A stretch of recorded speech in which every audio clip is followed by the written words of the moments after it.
दीपज्योतिर्जनार्दनः दीपो हरतु मे पापं दीपज्योति नमोस्तुते। विद्या भारती पूर्वी उत्तर प्रदेश की ग्रामीण शिक्षा के चयनित आचार्यों के इस प्रशिक्षण वर्ग के उद्घाटन अवसर पर मंच पर आसीन माननीय अतिथियों सहित सभागार में उपस्थित सभी जनों का विद्या भारती की ओर से हार्दिक स्वागत है, अभिनंदन है। विद्या भारती अपने बच्चों के शैक्षिक उन्नयन और अपने आचार्यों की दक्षता वृद्धि के लिए निरंतर प्रयत्नशील रहती है और इसी कारण पिछले 68 वर्षों से विद्या भारती का काम संपूर्ण देश में अत्यंत यशस्वी रीति से चल रहा है। पिछले वर्ष से ही हम विभिन्न माध्यम से अपने बच्चों के वर्चुअल लर्निंग का काम कर रहे थे। बीच में एक वैश्विक महामारी कोरोना का संकट आया, विद्यालय बंद हो गए, सारी गतिविधियां ठप हो गईं। उस कोरोना के काल में ही ये जो प्रोफेसर राजेंद्र सिंह उच्च तकनीकी सूचना संवाद केंद्र है, उसकी रचना हुई, निर्माण हुआ। उसकी चर्चा हमारे सौरभ जी भाई साहब करेंगे। और कोरोना के संकट में जैसे कि सब कुछ थम गया था, तब भी विद्या भारती के अधिकारियों के मार्गदर्शन में सौरभ जी की टीम काम करती रही और जैसे ही हमको थोड़ी राहत मिली तैसे एक बड़ा संस्थान हमने या यूँ कहें कि शिक्षा क्षेत्र में काम करने वाला अपनी किस्म का देश का पहला संस्थान इतना समृद्ध ये खड़ा हुआ। और जैसे ही शासन की ओर से कोविड-19 की गाइडलाइंस आई कि हम फिजिकली मिल सकते हैं, कुछ लोग 50 लोग 60 लोग, तो हमने सितंबर महीने से ही अपने आचार्यों का तकनीकी प्रशिक्षण कार्यक्रम शुरू किया। कम संख्या में बुलाकर अपने आचार्यों का एक 5 दिन का प्रशिक्षण वर्ग, जिसमें अपने वो कंटेंट का निर्माण करते हैं, उस आधार पर एक प्रभावी पीपीटी बनाते हैं और पीपीटी के आधार पर अपने कक्षा शिक्षण को वो रिकॉर्ड कराते हैं। इसका फल ये हुआ कि अब हम न केवल विद्या भारती को परम शिक्षा के क्षेत्र में काम करने वाले सभी बच्चों को, सभी विद्यार्थियों को एक प्रभावी कक्षा शिक्षण उनको उपलब्ध करा रहे हैं। हमारा ये 5वां वर्ग है, जिसमें हमारे पूर्वी उत्तर प्रदेश, जिसमें 49 शासकीय जिले आते हैं, उनकी ग्रामीण क्षेत्र में चलने वाले हमारे जो विद्यालय हैं, उनके कक्षा 9 से 12 तक के ऐसे चयनित आचार्यों को हमने बुलाया है। कल सायंकाल इनका आना हुआ और आगे 5 दिनों तक ये अपने इस तकनीकी प्रशिक्षण का गहन अभ्यास करेंगे। हमारा सौभाग्य है कि ऐसे उद्घाटन अवसर पर हमारे अनेक वरिष्ठ जन मंच पर और सभागार में उपस्थित हैं। श्री भास्कर दुबे जी हमारे स्व क्षेत्र प्रचार प्रमुख हैं, उत्तर प्रदेश में देश के माने जाने पत्रकार हैं। उनसे आग्रह करता हूं कि मंचासीन अतिथियों का परिचय कराएं। श्री भास्कर जी। नमस्कार। प्रोफेसर राजेंद्र सिंह रज्जू भैया, उच्च तकनीकी डिजिटल सूचना संवाद केंद्र का यह परिसर है। हमको दायित्व मिला है अतिथियों का परिचय कराने का। तो हमारे बगल में श्री संजय जी भाई साहब वरिष्ठ प्रचारक हैं, अवध प्रांत के प्रांत प्रचारक रहे, कानपुर प्रांत के प्रचारक रहे और वर्तमान समय में हमारे इतिहास लेखन योजना का जो राष्ट्रीय स्वयंसेवक संघ की एक योजना है, उसके आप राष्ट्रीय सह संगठन मंत्री हैं। आज हमारा मंच बहुत समृद्ध है। बहुत ही बड़े शिक्षाविद और संस्कृत के क्षेत्र में कार्य करने वाले लोग हमारे मंच पर उपस्थित हैं। सबसे पहले मैं आपका परिचय प्रोफेसर रजनीश कुमार शुक्ल जी से कराऊंगा, जिनकी ख्याति शिक्षा के क्षेत्र में बहुत अधिक है। अगर इनका पूरा परिचय कराया जाएगा तो हमारा सत्र उसी में चला जाएगा, इसलिए संक्षिप्त परिचय इनका मैं आप लोगों को दे रहा हूँ। मर्यादा पुरुषोत्तम भगवान श्री राम के पुत्र, कुश की राजधानी और महात्मा बुद्ध की पवित्र नगरी के रूप में प्रसिद्ध कुशीनगर के आप मूल निवासी हैं।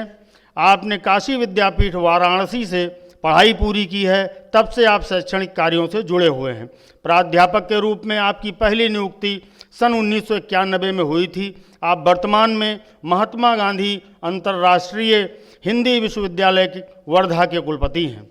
आप संपूर्णानंद संस्कृत विश्वविद्यालय सहित कई शैक्षणिक संस्थानों में प्रशासनिक पदों पर रह चुके हैं।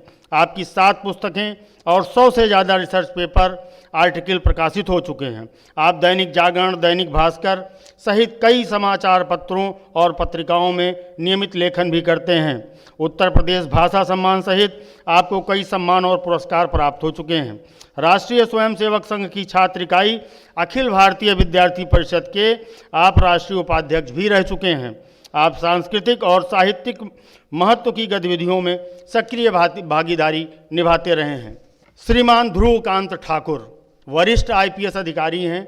आप 1994 बैच के आईपीएस अधिकारी हैं। आप मधेपुरा बिहार के मूल निवासी हैं। आपकी पहली पोस्टिंग गोरखपुर में हुई थी। आप सीबीआई में एसपी, बीएसएफ में आईजी और एसटीएफ में एडीजी के पद पर रहे हैं। वर्तमान में आप लखनऊ के पुलिस आयुक्त हैं। सबसे खास बात यह है कि विश्व की सबसे प्राचीन भाषा और भारत की कई भाषाओं की जननी संस्कृत से आपने परास्नातक किया है और सिविल सेवा परीक्षा में भी आपने संस्कृत को ही विषय चुना था। आपकी पहचान सादगी भरा जीवन जीने वाले अफसरों में आप लखनऊ के एसएसपी और डीआईजी भी रहे हैं। यहाँ करीब 1.25 साल से ज़्यादा के कार्यकाल में क्राइम और कानून व्यवस्था पर शानदार काम किया है। आपने जनता की शिकायतों को सुनने के लिए हमेशा उपलब्ध रहते हैं। आपने ही राजधानी में 6 नए थानों का प्रस्ताव तैयार किया था और शासन से आदेश मिलने के बाद पीजीआई, गौतमपल्ली, जानकीपुरम, पारा चौकी, विभूति खंड और इंदिरा नगर थाने की स्थापना कराई थी। हमारे प्रचार प्रमुख श्रीमान सौरभ मिश्रा जी, आप प्रोफेसर राजेंद्र सिंह रज्जू भैया डिजिटल सूचना संवाद केंद्र के शिल्पकारों में प्रमुख रूप से शामिल हैं। माननीय हेमचंद जी भाई साहब के नेतृत्व में इसकी परिकल्पना को मूर्त रूप देने के साथ साथ इसे विद्या भारती पूर्वी उत्तर प्रदेश के विद्यालयों तक पहुंचाने में आपकी अहम भूमिका रही है। विद्या भारती के साथ ही पत्रकारिता जगत से आपका पुराना सरोकार रहा है। आप न्यूज़ टाइम पोस्ट हिंदी और अंग्रेजी पत्रिका के संपादक हैं। आप विद्या भारती पूर्वी उत्तर प्रदेश के प्रचार प्रमुख हैं और प्रचार विभाग द्वारा प्रकाशित पत्रिका श्रेष्ठ संवाद भारती के संपादक के रूप में अपनी सेवाएं दे रहे हैं। आप गौ सेवा के क्षेत्र में उत्तर प्रदेश का जाना माना नाम है और गौ सेवा आयोग के सदस्य रहे हैं। लंबे समय तक सिविल डिफेंस के वार्डन रहे हैं। सामाजिक सरोकारों में प्रमुख रूप से हिस्सा लेना आपकी विशेष रुचि है। आपने कोरोना काल में कोरोना योद्धाओं और मरीजों की काफ़ी सेवा की है। इसके साथ ही आपने गरीबों और ज़रूरतमंदों तक राहत सामग्री भी पहुंचाई है। ये परिचय था हमारे मंच का। अब मैं माननीय दिनेश जी भाई साहब से अनुरोध करूंगा कि वो आएँ और कार्यक्रम को आगे बढ़ाएं। विद्या भारती के कुछ अधिकारी कार्यकर्ता उपस्थित हैं। इधर किनारे बैठे आदरणीय डॉक्टर शैलेश मिश्र जी बस्ती के पीजी कॉलेज में अनेक वर्षों तक प्राध्यापक रहे गणित के। अखिल भारतीय विद्यार्थी परिषद का वर्षों तक आपने अनेक दायित्व निभाया। अवकाश प्राप्त करने के बाद अपना पूरा समय विद्या भारती के कार्यों को देते हैं। पिछले अनेक वर्षों तक विद्या भारती पूर्वी उत्तर प्रदेश की जो नगरीय शिक्षा है उसके मंत्री रहे। वर्तमान में पूर्वी उत्तर प्रदेश के शैक्षिक प्रमुख नाते क्षेत्र भर के कार्यकर्ताओं का मार्गदर्शन करते हैं। श्री उमाशंकर जी मिश्र विद्या भारती के बहुत वरिष्ठ कार्यकर्ता हैं। विद्या भारती की बालिका शिक्षा के क्षेत्रीय प्रभारी हैं। हमारे जो मुखपत्र निकलता है विद्या भारती का शिशु मंदिर संदेश उत्तर प्रदेश उत्तराखंड के लिए, उसके प्रधान संपादक हैं श्रीमान शक्ति कुमार सक्सेना जी। हम सबको जानकारी होगी, रूमा कानपुर में अपना एक प्रकल्प है, वहाँ Vidya Bharati international sport academy, उसकी शुरुआत विद्या भारती ने की है। पिछले साल उसका भूमि पूजन शिलान्यास हुआ है। उसके निदेशक के नाते आप वो काम देख रहे हैं। श्रीमान अमिताभ बनर्जी जी, अमिताभ जी देश के माने जाने आईटी एक्सपर्ट हैं, पुणे केंद्र है, और जब सारा ये जो केंद्र खड़ा हुआ है उसमें बहुत महत्वपूर्ण भूमिका अमिताभ जी की है। हमारे सभी वर्गों में वो कृपापूर्वक पुणे से आते हैं और 2-3 दिन रहकर हमारे आचारों का प्रशिक्षण करते हैं। वो इस वर्ग में भी वो पिछले 2 दिनों से उपस्थित हैं। श्री मिथिलेश अवस्थी जी, मिथिलेश जी हमारे संभागीय निरीक्षक हैं साकेत संभाग के, जिसको अयोध्या अभी कहते हैं, और इस वर्ग का संपूर्ण प्रबंधन और मार्गदर्शन वो कर रहे हैं। मंचासीन अतिथियों के सम्मान के लिए मैं माननीय अध्यक्ष जी के सम्मान के लिए श्री उमा शंकर से आग्रह करूंगा कि आज के इस कार्यक्रम के माननीय अध्यक्ष, हम सब के परिचित और देश के यशस्वी विद्वान श्री रजनीश शुक्ल जी का स्वागत करें। जैसा परिचय हुआ, श्री रजनीश जी उत्तर प्रदेश से ही निकले, अखिल भारतीय विद्यार्थी परिषद के कामों का बहुत अनेक वर्षों तक आपने मार्गदर्शन किया। वर्तमान में वर्धा, जिसका नाम सुनते ही हम सब झुक जाते हैं, उस विश्वविद्यालय के कुलपति हैं। आज के मुख्य अतिथि उत्तर प्रदेश के नहीं तो देश के माने जाने आईपीएस, जिनका नाम बड़ी आदर के साथ न केवल शासन के लोग परंतु सामान्य नागरिक भी लेता है, ऐसे श्री DK ठाकुर जी के अभिनंदन के लिए मैं डॉक्टर शैलेश से आग्रह करूंगा कि आएँ और आदरणीय ध्रुवकांत ठाकुर पुलिस आयुक्त लखनऊ का विद्या भारती पूर्वी उत्तर प्रदेश की ओर से स्वागत करें।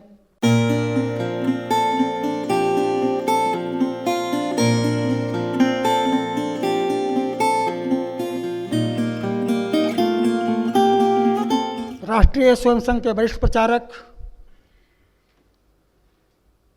और पिछले अनेक वर्षों से हम सब कार्यकर्ताओं का मार्गदर्शन कर रहे, वर्तमान में संघ की इतिहास संकलन योजना के अखिल भारतीय सह संगठन मंत्री और इस कार्यक्रम के मुख्य वक्ता आदरणीय संजय जी के स्वागत के लिए मैं श्री मिथिलेश अवस्थी जी, हमारे जो संभागीय निरीक्षक हैं और इस वर्ग का संचालन कर रहे हैं, उनसे आग्रह करूंगा कि आएँ और हम सब की ओर से आदरणीय संजय भाई साहब का स्वागत करें।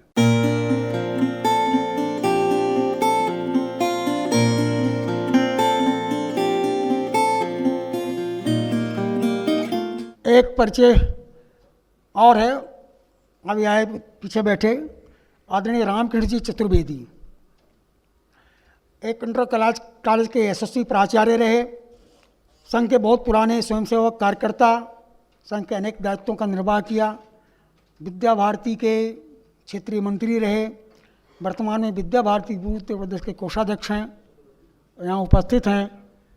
मैं उनका स्वागत करता हूँ, अभिनंदन करता हूँ। अब मैं इस संपूर्ण का सारा सूचना संवाद केंद्र है श्रद्धेय रज्जू भैया जी के नाम पर, उसकी कल्पना से लेके और मूर्त रूप देने तक कहा जाए जिनका सर्वाधिक योगदान है, ऐसे हमारे क्षेत्रीय प्रचार प्रमुख श्री सौरभ जी से आग्रह करूंगा कि इस कार्यक्रम की भूमिका और इस केंद्र की पृष्ठभूमि हम सबके सामने रखने का कष्ट करें। श्री सौरभ जी। धन्यवाद दिनेश जी भाई साहब। मंचासीन आज के कार्यक्रम के अध्यक्ष प्रोफेसर रजनीश शुक्ला जी, मुख्य अतिथि श्री DK ठाकुर जी, मुख्य वक्ता वरिष्ठ प्रचारक श्री संजय जी, हमारे सभी वरिष्ठ जन, आचार्य बंधु, आज इस केंद्र में ऐसे विद्वानों का आना हम लोगों के लिए सौभाग्य का विषय है, जिन्होंने संस्कृत, भारतीयता और भारतीय परिवेश संस्कार के बीच ही पढ़ाई करी और हम लोगों के मार्गदर्शन के लिए आए हैं। महोदय, जब कोरोना का लॉकडाउन आया तो हम लोगों ने अपने विचारों में थोड़ा परिवर्तन किया। इससे पहले हम लोग सैटेलाइट क्लासेज लगाने की शुरुआत कर चुके थे। 20 विद्यालयों में मॉडल रूप से हमने सैटेलाइट क्लासेस शुरू कर दी थी। वीसैट के माध्यम से सेंट्रल स्टूडियो से पढ़ाई प्रारंभ करने की योजना थी। तभी लॉकडाउन आ गया। तब ऐसा समझ आया कि सैटेलाइट क्लासेज और रेगुलर क्लासेस दोनों एक ही बात हैं, क्योंकि उसमें फिजिकली बच्चों को उपस्थित होना होता है क्लासरूम में। विद्या भारती ने अपने संपूर्ण विचार विमर्श के बाद विभिन्न स्तर पे ई लर्निंग करा रहे लोगों से संपर्क किया। लगभग सभी ने जूम पे, गूगल क्लासेस पे, अन्य इसी तरह के प्लगइन्स के माध्यम से अपने यहाँ पढ़ाई प्रारंभ की। किसी ने व्हाट्सएप पे इसको पढ़ाई शुरू की, किसी ने अन्य माध्यमों को। हम लोग इस पे कार्य कर रहे थे। श्री अमिताभ बनर्जी जी यहाँ उपस्थित हैं। Amitabh ji already learning management system पे हम लोगों को सपोर्ट दे रहे थे। उसको हम लोगों ने फिर बहुत वाइड स्पेक्ट्रम में कन्वर्ट किया। पूरे लॉकडाउन के दौरान पुणे, मुंबई, जयपुर, लखनऊ सभी जगह वर्क फ्रॉम होम के माध्यम से अमिताभ जी ने इस ऐप को ऐसा स्वरूप दिया जिसमें हम 3 टियर टीचिंग करा रहे हैं। पहले टियर की टीचिंग हमारी यहीं जिस खंड में हम हैं इससे ऊपर वाले खंड पे हम लोगों का डिजिटल लर्निंग प्लेटफॉर्म बना हुआ है, जिसमें 5 स्टूडियो हैं। सामने आप जो आचार्य देख रहे हैं ये हमारे जन शिक्षा समिति के 49 जनपदों से चुने हुए वो चुनिंदा आचार्य हैं, जिनको हम e learning smart board teaching पूरी पढ़ाई का प्रशिक्षण देंगे। 5 दिन का प्रशिक्षण होगा। इससे पूर्व ऐसे 4 प्रशिक्षण सत्र हो चुके हैं, जिसमें सबसे पहले कानपुर प्रांत, फिर काशी प्रांत, फिर गोरख प्रांत और सबसे आखिर में अवध प्रांत के भारतीय शिक्षा समिति के आचार्यों को हम लोगों ने प्रशिक्षण दिया और लगभग 500 के आसपास चैप्टर्स हम लोगों ने विभिन्न विषयों के तैयार किए हैं और उनको ब्रॉडकास्ट के माध्यम से विद्यालयों में पढ़ा रहे हैं। इस प्रशिक्षण के दौरान हम लोग जो आचार्य बहुत अच्छे पाए जा रहे हैं उनको रज्जू भैया संवाद केंद्र से संबद्ध करते हुए उनके माध्यम से अपने विद्यार्थियों को अच्छा कंटेंट उपलब्ध करा रहे हैं। आपकी जानकारी के लिए बता दें, पूर्वी उत्तर प्रदेश क्षेत्र में हमारे लगभग 1100 विद्यालय हैं, 4 लाख विद्यार्थी हैं, लगभग 15,000 आचार्य हैं। सीबीएसई और यूपी बोर्ड दोनों तरह के बोर्ड हमारे विद्यालयों में हैं और फर्स्ट ईयर टीचिंग हम यहीं से स्टूडियो से करा रहे हैं। फर्स्ट ईयर टीचिंग जिस समय होती है, लेक्चर ब्रॉडकास्ट हो रहा होता है, उसी समय हमारे विद्यालयों के संबंधित आचार्य भी उस लेक्चर को सुन रहे होते हैं, सारे विद्यार्थी सुन रहे होते हैं।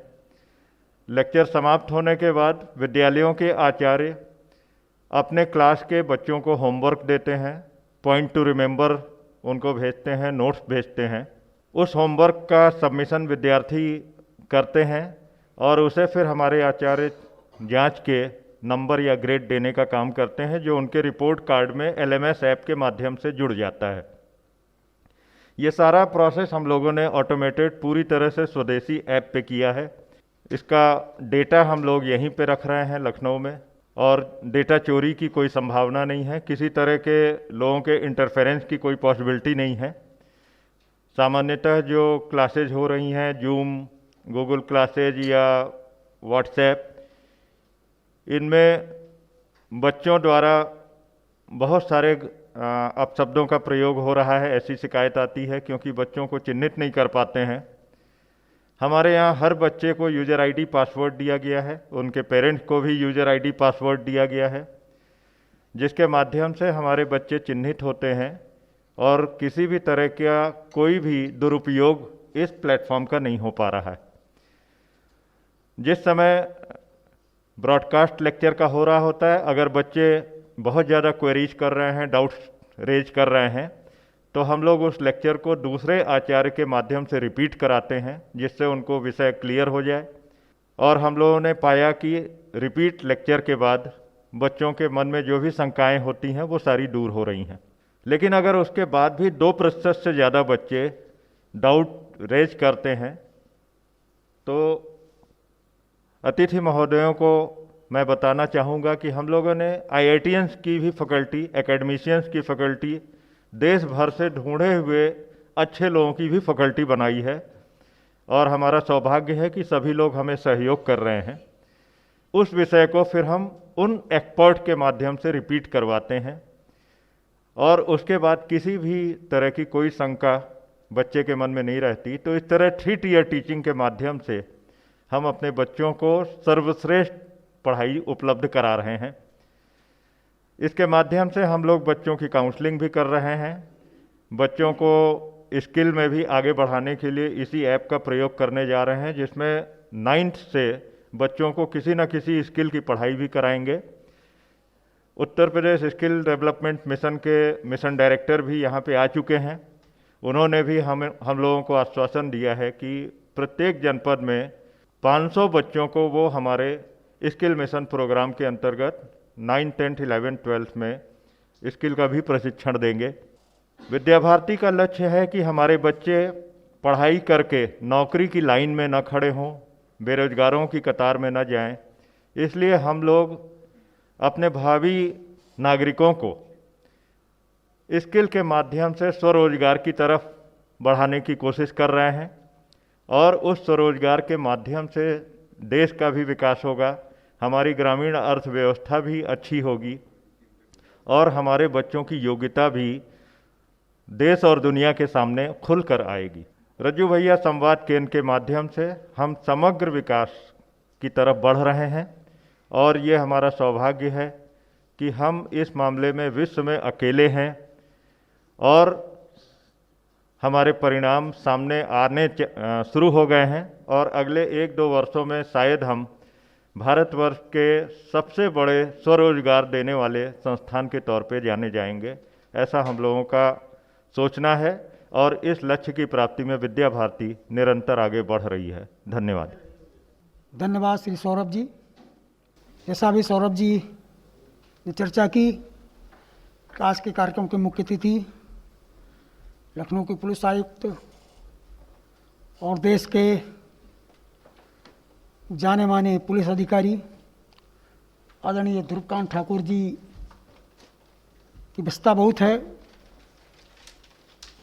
मैं उनसे आग्रह करूंगा कि आएँ और हम सबका मार्गदर्शन करें।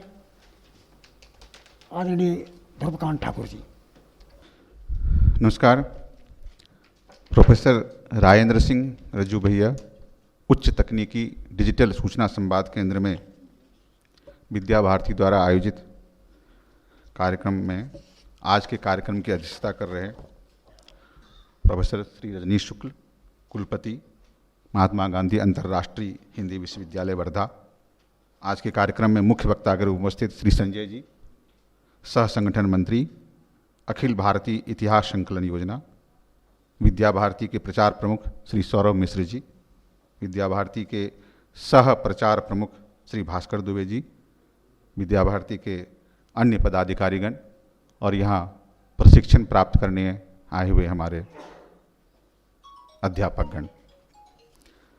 ये मेरे लिए अत्यंत ही सौभाग्य का विषय है कि आज आपके बीच आपकी बातों को सुनने का, आपकी विद्या अध्यापन प्रणाली को समझने का और आपके साथ अपनी कुछ बातें साझा करने का मुझे अवसर मिला है। जैसा कि अभी बताया गया कि हमारे यहाँ एक कार्यक्रम है, पुलिस का झंडा दिवस है, उसे मुझे जाना पड़ेगा, अन्यथा मैं कोशिश करता कि पूरे कार्यक्रम में आपके साथ रहता, आपकी बात सुनता। और मेरी यह इच्छा इसलिए बलवती हो जाती है कि जिस तरह की शिक्षा आप बच्चों को दे रहे हैं, देश के नौनिहालों को, देश के भविष्य के कर्णधारों को दे रहे हैं, उसी तरह शिक्षा मैंने खुद प्राप्त की थी। जैसा आपने बताया कि मैंने संस्कृत का अध्ययन किया था, एक बात मैं बताना चाहूँगा, मैं प्रॉपर गुरुकुल में रह करके मैंने अध्ययन किया था। गुरुकुल में रह करके वेदों का अध्ययन किया था, संध्या, आरती, हवन सब परंपराओं का निर्वाह करते हुए किया था। और बाद में जब आईपीएस में ना, तो ये बड़ा ही कंट्राडिक्शन था, विरोधाभास था, क्योंकि दो तरह से विरोधाभास था, मैं बताना चाहूँगा।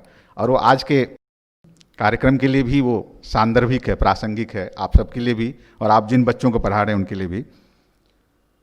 एक विरोधाभास ये था कि आपने पूरी जो अपनी शिक्षा प्राप्त की, अध्ययन किया, केवल संस्कृत का किया।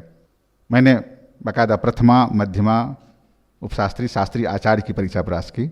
आचार्य नव्य व्याकरण से किया था मैंने, जो जानते होंगे आप, जरूर ज़्यादा जानते होंगे। फिर बाद में पटना यूनिवर्सिटी से एमए भी संस्कृत में किया। और फिर जब सिविल सर्विसेज में मेरा सिलेक्शन शुरू हुआ तो सिविल सर्विस में यूपीएससी में 2 बार हुआ, एक बार IRTS हुआ, फिर IPS हुआ। MP में सिविल सर्विसेज में से डिप्टी कलेक्टर के लिए हुआ था, तमाम होते रहे। यहाँ तक ये बात आ गई, और हमारे आपके लिए सबके लिए बहुत बड़ी बात है, जिस बार मेरा IPS सिलेक्शन हुआ उसमें मैं जब इंटरव्यू बोर्ड में गया तो जो चेयरपर्सन थी इंटरव्यू बोर्ड की, वो एक क्रिश्चियन लेडी थी। उनके पास मेरा पूरा बायोडाटा रखा हुआ था। पूरे 15 मिनट तक वो केवल इसी बात पर मुझसे बहस करती रही कि आपने पूरे अपने शिक्षा काल में, अध्ययन काल में संस्कृत के अलावा कुछ पढ़ा ही नहीं है, तो आप सिविल सर्विस में कैसे आ जाएंगे। कुल मिला के मेरा उनका 3 ही जवाब था, मैंने दिया था सारांश में। मैंने ये कहा कि संस्कृत मैंने पढ़ा, इसलिए पढ़ा, संस्कृत अपनी भारत की भाषा है, भारत के सारे ज्ञानों का समुच्चय उसमें है, और यदि संस्कृत के माध्यम से अपने सभी चीज़ों का अध्ययन किया, समुच्चय प्राप्त किया, ज्ञान प्राप्त किया, उसके कारण तो मैं आपके सामने बैठा हूँ, और पहली बार नहीं बैठा हूँ। इससे पहले पिछली बार मेरा IRTS सिलेक्शन हो चुका है, उसके पहले MP में सिविल सर्विसेज में मेरा हो चुका है, और जगह हो चुका है। तो आप संस्कृत के उपादेयता, संस्कृत के ज्ञान पर कभी प्रश्न नहीं उठा सकते, नंबर 1। नंबर 2, मैंने कहा कि ये तो आप बताएं कि आपने क्यों ऐसा पाठ्यक्रम बनाया और क्यों ऐसी डिग्री बनाई जिसमें ये डिग्री प्राप्त कर सकते हैं, वो प्राप्त करके यहाँ आपके सामने आ सकते हैं। यदि आपको लगता है मुझे नहीं आना चाहिए तो इस डिग्री को आप, या इस अध्ययन को, इस शिक्षा को आप मान्यता ही नहीं देते। और मैंने कहा मैं कर ही रहा हूँ। तो ये बहुत बड़ा विरोधाभास था। और जब मैं अपने उन लोगों से मिलता हूँ जिनके साथ मैंने अध्ययन अध्यापन किया था, तो वो कहते हैं कि आप पुलिस में कैसे आ गए पुलिस में कैसे आ गए, पुलिस में कैसे आपका काम चल रहा, कैसे आप कर सकते हैं। एक तो विरोधाभास ही है। दूसरा विरोधाभास ये है कि जो मुझे पुलिस अधिकारी के रूप में जानते हैं, जो मुझसे मिलते हैं, सामान्य मेरा विचार विमर्श, आदान प्रदान होता है भाषाओं का, उनका सीधे कहना, साहब आप पुलिस का अफसर तो नहीं लगते आप देखने में आप ज़्यादा से ज़्यादा एक अध्यापक लगते हैं। उन्होंने कहा मेरी भी अध्यापन की बहुत बलवती इच्छा थी, मैं अध्यापक था भी MP में, MP PCS के थ्रू सेलेक्ट होकर के मैं MP में मैंने 1.5 साल तक अध्यापन भी किया था। और शायद हो सकता था कि उस समय कोई अच्छी जगह मिल जाता, शायद उधर चला जाता। अदरवाइज शुक्ल जी बताएंगे ग्रहों का बल है मंगल का बल रहा होगा कि मंगल खींच लिया हो। खैर ये तो अलग बात हुई। तो मैं जो ज़्यादा बात कहना चाह रहा था, अब जो हमारे लिए आपके लिए सांगर्भिक, मैं पिछले 24 साल से पुलिस सेवा में हूँ। यूपी काडर मुझे आवंटित हुआ है, 96 से मैं हूँ। गोरखपुर पली मेरी पोस्टिंग थी, आपने बताया। और इस बीच में मैंने 5 साल CBI की सेवा भी की, 1 साल BSF भी देखा। यूपी में अभी तक करीब 12 जिलों का SSP SSP रह चुका था, अब ये पुलिस कमिश्नर रह चुका रहा। मैं देखता हूँ, मैं ये समझता हूँ जो समाज के एक काले पक्ष को देखने का मुझे ज़्यादा से ज़्यादा अवसर मिलता है। मेरी जो सर्विस है, मेरा जो रोजगार है, जो जिनमें ज़्यादा लोगों से मुझे संपर्क आना पड़ता है, ज़्यादा लोगों से, सब तो नहीं, उसे समाज का जो काला और स्याह पहलू है उसको देखने का अवसर मिलता है। और तब मैं जब मनन करता हूँ, मुझे सोचने की आदत है, कोशिश करता हूँ सोचने का। मैं कोई नई बात आती है तो मेरे मन में 2 सवाल उठते हैं कि आखिर ये समस्या क्यों है और क्या कर सकते हैं, उसको ठीक करने के लिए क्या कर सकते हैं। डेली तो सब काम करते हैं, सब कुछ होता ही रहता है, आखिर ये नई चीज़ क्यों आ रही है। आप देखेंगे, मैं पिछले 10 साल से मैंने फील किया, 10 साल से नहीं, मैं एक ही लाइन कहना चाहूँगा, जब से ये डिजिटल चीज़ें आई, इंटरनेट आया, सोशल मीडिया आया, और जब से जियो ने फ्री इंटरनेट बांट दिया, तब से समाज, परिवार हमारे हाथ से निकल गया है, हमारे हाथ में है ही नहीं। जहां 10 लोग बैठे हुए हैं, वो 10 में से 8 लोग फिजिकली वहां प्रेजेंट हैं, मेंटली कहीं और हैं। मानसिक रूप से वो तो उसी दौरान 5 लोगों से बात कर रहे हैं, तो उनका मन तो वहां है, सही गलत जो कर रहे हैं, किसी कंट्रोल नहीं है। पति पत्नी बैठे हुए हैं, भाई बहन बैठे हुए हैं, फिजिकली प्रेजेंट हैं, मेंटली एब्सेंट हो गए। एक तो एक आयाम है। दूसरा आयाम है उसके माध्यम से कितने प्रकार के अपराध हो रहे हैं, उसके माध्यम से किस प्रकार से हमारे ब्रेन को वाश किया जा रहा है, उसके माध्यम से किस तरह के अफवाह, किस तरह के प्रचार, किस तरह की बातें हमारे सब बीच में आ रही है, और किस तरह से हम प्रभावित होते जा रहे हैं। आज के डेट में पुलिस में और समाज में बहुत बात हो, रेडिकलाइजेशन की बात होती है।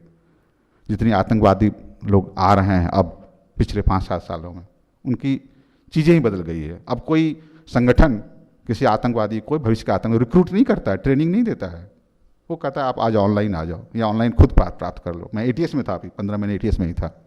तो इसके अपने देश के, समाज के, विश्व के इस पहलू को देखने का ज़्यादा अवसर मिला। कैसे लोग उस तरह विचारधारा की तरह आकर्षित हो रहे हैं, क्यों आकर्षित हो रहे हैं? कहीं कहीं हमारी नींव कमज़ोर है। हमारी नींव बनती है हमारे परिवार से, हमारे विद्यालय से, महाविद्यालय से, विश्वविद्यालय से।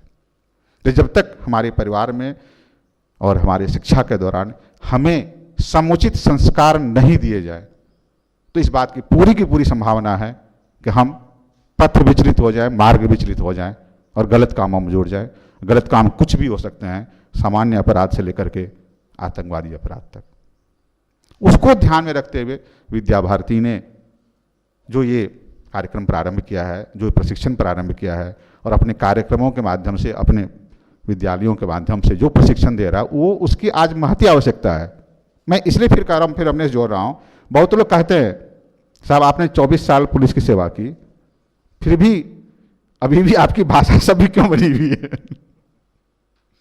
मेरे भैया, जब मैं पुलिस सर्विस में मेरा सिलेक्शन हुआ था, मेरे कजिन थे, तो वो केवल एक बात से परेशान थे।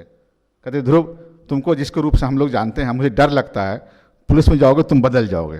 बदल जाओ क्योंकि अपराधियों से मुलाकात होगी, बात होगी, नहीं होगी, तुम्हारी भाषा बदल जाएगी, भाषा में गाली गलौज आ जाएगा, डांटा फटकारना आ जाएगा। कहते थे वो, वास्तविक रूप चिंतित थे, क्योंकि वो आध्यात्मिक और अग्रसर थे। वो आज खैर रहे नहीं, खैर बाद में उनका अवसर मिलता रहा। तो वो जो विद्या संस्कार मिला, जो गुरुकुल में रहा, उसने मुझे बचाए रखा। आज भी जो लोग, एक तरफ मैं पुलिस लखनऊ में तभी भी रहा, 17 महीने रहा, अभी दोबारा मौका मिला है, आपसे मिलता रहेगा। तो जो लोग, जिन लोगों से मेरे व्यक्तिगत संबंध हैं, तो अभी भी कहते हैं कि आपसे कोई क्यों डरेगा? आप इतना सभ्य, मृदु, शालीन भाषा में बात करते हैं, आपसे क्यों डरेगा कोई? ठीक है। दूसरी तरफ मैं देखता हूं कि बहुत लोग आते हैं जो आपस में बात करते हैं, मुझे कोई एक बताता है, अरे साहब, भैया साहब से बच कर रहना। उनका कोई ठिकाना नहीं है। मैं सर्विस में आया, जब 3 साल 4 सर्विस हुई, जब मैं पहला जिला संभाला, तो मेरा स्वभाव यही था। तो मेरे एक आईजी साहब थे, तो उन्होंने मुझे कहा था, मुझे आज भी याद है, ध्रुव क्या तुम कर रहे हो, कैसे संभाल रहे हो, ये दरोगा तुम्हारे बेच खाएगा। खैर, ये मैं इसलिए कहना चाह रहा था कि आप किसी सेवा में जाएं, किसी कार्य में जाएं, जब तक आपकी विद्या की, आपकी शिक्षा की, अध्ययन की, संस्कार आपके मूल्यवान नहीं है, बलवान नहीं है, आप आगे नहीं बढ़ पाएंगे। तो अपने देश के लिए, समाज के लिए, विश्व के लिए हमें एक ऐसे संस्कारवान विद्या की, शिक्षा की जरूरत है, जो हमें पुनः इस देश में उन संस्कारों को प्रतिष्ठापित कर सके, और जो हम विश्व गुरु कहे जाते थे जिसके लिए, उस विश्व गुरु की पदवी को पुनः प्राप्त कर सकें। उस विश्व गुरु की पदवी को केवल भौतिक संसाधनों के माध्यम से, आर्थिक समृद्धि के माध्यम से, या सैनिक क्षेत्रों में समृद्धि के माध्यम से नहीं प्राप्त कर सकते हैं। हम विद्या में गुरु हुआ करते थे। हम कहते हैं कि जब पूरा विश्व क ख भी नहीं जानता था, क ख ग घ सीखना सीख रहा था, तब हमारे यहाँ विज्ञान का हो, चिकित्सा का हो, अध्यात्म का हो, ज्योतिष का हो, जो भी जितने भी शास्त्र थे, सब शास्त्रों का उच्चतम ज्ञान था, उसके आसपास कहीं नहीं थे। तो हमें ज्ञान भी चाहिए, उच्चतम ज्ञान चाहिए, लेकिन केवल ज्ञान नहीं चाहिए, वो संस्कारवान ज्ञान चाहिए। उस संस्कारवान ज्ञान देने के लिए जो विद्या भारती प्रयास कर रहा है, मैं उसको पुनः नमन करता हूँ। धन्यवाद। बहुत बोलने का मन था, मुझे बहुत सुनने का मन था, लेकिन समय की दिक्कत है, इसलिए मैं आपसे क्षमा प्रार्थी हूँ। धन्यवाद। जय हिंद।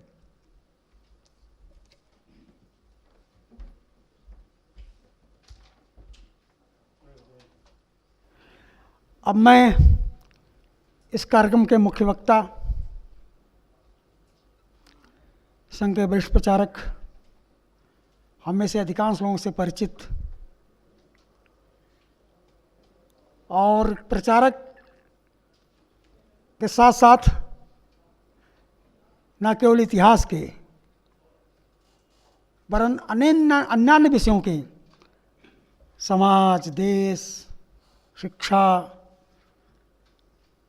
से जुड़े हुए उसके गहन अध्येता, उस कार्यक्रम के मुख्य वक्ता आदरणीय संजय जी भाई साहब से आग्रह करूंगा, आएँ और हम सब कार्यकर्ताओं का मार्गदर्शन करें। माननीय संजय जी। मंच पर विराजमान श्री रजनीश शुक्ल जी कार्यकर्ता भी हैं, एक विश्वविद्यालय के कुलपति भी हैं, शिक्षाविद भी हैं और विद्वान भी हैं। आज उनकी अध्यक्षता है, तो निश्चित रूप से अपना जो स्तर है वो बढ़ेगा ही हम सबका। सौरभ जी विद्या भारती के अनेक पदाधिकारी, अधिकारीगण इसका जो प्रशिक्षण वर्ग की सहायता कर रहे, उसमें भिन्न भिन्न प्रकार से अपना सहयोग कर रहे। ऐसे सभी बंधुओं को मेरा प्रणाम। एक बार लियो टॉल्स्टॉय, रूस के प्रसिद्ध लेखक हैं, विद्वान हैं, उनके पास एक बालक गया और कहा कि मैं एक लेखक बनना चाहता हूँ, मैं क्या करूँ? तो टॉल्स्टॉय ने उनसे कहा, क्यों लेखक बनना चाहते हो? अगर लेखक बनने का उद्देश्य यश हो, लेखक का उद्देश्य हो तुम बड़े पत्रकार बनना चाहते हो, लोग तुम्हारे जान जाएं, तो तुम लेखक मत बनो। सबसे पहले तुम एक रसियन बनो, एक अच्छे रसियन बनो। इसलिए हमारे सामने जो लक्ष्य है, बालक को हम क्या बनाना चाहते हैं, उसके सामने लक्ष्य क्या है, या ये हमको बहुत स्पष्ट होना चाहिए। देखिए, हम सब जिस भूमि पे जन्मे हैं उसका तो एक निश्चित लक्ष्य है, सर्वे भवन्ति सुखिना, उसमें कोई परिवर्तन नहीं है। हमारे ऋषियों ने ये लक्ष्य निर्धारित कर दिया था कि सबको, विश्व को सुखी करना है, सबको आरोग्य देना है, सबका कल्याण हो, सबकी दृष्टि वैसे विकसित हो, कल्याण करने की दृष्टि विकसित हो। ये तो लक्ष्य हमारे ऋषियों ने तय कर दिया है। हम उसमें परिवर्तन करने वाले कौन होते हैं? हमने परिवर्तन नहीं कर सकते। तो फिर हमारे सामने तो लक्ष्य पक्का है कि हमको ये करना है, लेकिन हर बालक को अलग अलग दृष्टिकोण से क्या करना है। तो नियति ने, परमात्मा ने हर बालक को इस संसार के विकास के दृष्टिकोण से उसके अंदर कुछ गुण भेजता है, जिसको चित्त कहा गया है हमारे यहां। हर बालक के अंदर वो चित्त छिपा होता है। इसलिए वह चित्त क्या है, इसलिए हमको बालक को पढ़ाना नहीं है, हमारा तो काम है बालक को पढ़ना। ये बालक के अंदर जो परमात्मा ने चित्त भेजा है वो है क्या, यह किस काम के लिए परमात्मा ने भेजा है, वह जब तक हम नहीं समझेंगे। इसलिए बालक को पढ़ाना है, मैं नहीं, आपको बालक को पढ़ाने वाले आप कुछ नहीं करते हो, तो परमात्मा का हिस्सा है। आप कौन पढ़ाने वाले हैं? बालक को पढ़ना है। भगवान ने उसके अंदर कौन सा विश्व के कल्याण के लिए चित्त भरा है, कौन सा उसके अंदर विश्व के उद्धार के लिए काम खड़ा किया है, यह हमको समझना है। इसलिए बालक का चित्त क्या है, और उस नाते हमको उस बालक को समाज के प्रति संवेदनशीलता उसके अंदर है। बालक के बचपन में ही वो संवेदनशीलता होती ही है। उस संवेदनशीलता को समाज के, उसको सामने समाज को लाना है, समाज को लाना है। उस समाज की परिस्थिति को देखेगा, अध्ययन करेगा, उसकी संवेदनशीलता सहज होगी। वो आया है तो देखिए, बालक का एक स्वभाव होता है। मैं एक बार ट्रेन से जा रहा था, तो लगभग एक 7-8 घंटे की यात्रा हो गई थी। लगभग हम लोग आपस में काफ़ी कुछ उनमें से पहले से भी परिचित थे यात्री, लेकिन कोई किसी से गंभीरतापूर्वक कोई बात नहीं कर रहा था। थोड़ी देर में एक छोटा सा बालक आ गया अपनी माँ के साथ। एक वर्ष 1.5 वर्ष का बालक रहा होगा, और सबके दर पास जा करके और कुछ ना कुछ छेड़खानी करने लगता है। बालक का स्वभाव होता है। और उसके चक्कर में सारे जो यात्री थे आपस में बातचीत करने लगे, मित्रता करने लगे, और थोड़ी देर के बाद वो बालक चला गया। बालक ने सब जितने 20-25 लोग उस गाड़ी में बैठे थे, ट्रेन में बैठे थे, वो सबके बीच में एक दोस्ती खड़ी करके चला गया। क्या विशेषता थी उस बालक ने? तो बालक का जो स्वभाव होता है वो सबको लेकर के चलने का स्वभाव होता ही है, अलग से नहीं होता।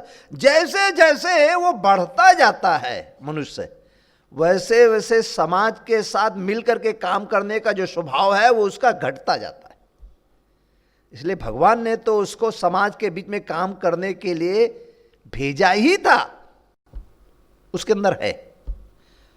इसको हमको समझना पड़ेगा। इसलिए समाज के साथ सहकार कर सके, उसकी संवेदनशीलता जो उसने भगवान ने दी है वो बरकरार रखे, उसके दृष्टिकोण से उसका लक्ष्य, वो उसका जो चित्त है उसके दृष्टिकोण से उसका लक्ष्य क्या है, जो विश्व का कल्याण हो। उसके दृष्टिकोण से जो आवश्यक स्किल है, हुनर है, गुण है, जो उसके अंदर छिपा है, उसको आपको विकसित करना है, उसकी दिशा में आपको बढ़ना है। इसलिए बालक को जो एक तकनीकी आ गई है अभी नए जमाने में, और योजनाबद्ध ढंग से हमारे साथ षड्यंत्र हुआ है, योजनाबद्ध ढंग से हमारी शिक्षा में जो परिवर्तन हुआ है कि जबरदस्ती उसको मेमोरी पर जोर देना, कंठस्थ कराना, जबरदस्ती उसके मस्तिष्क में कुछ विचार को ठूसना, और इसके कारण उसका जो विकास है वो रुक गया है। क्लर्क खड़ा करना, उसको विकसित ना होने देना। जो ये वीर भूमि है, जो प्रज्ञा भूमि है, इस भूमि में स्वाभाविक रूप से जगत गुरु शंकराचार्य हुए हैं, आचार्य शंकर हुए हैं, इतने से इतने विचार यहां से निकले हैं। उस भूमि में इतनी मूर्खतापूर्ण चीजें कैसे होने लगी? क्योंकि हमारी उस प्रज्ञा को नष्ट करने का प्रयत्न हुआ है। और इस नाते हम सब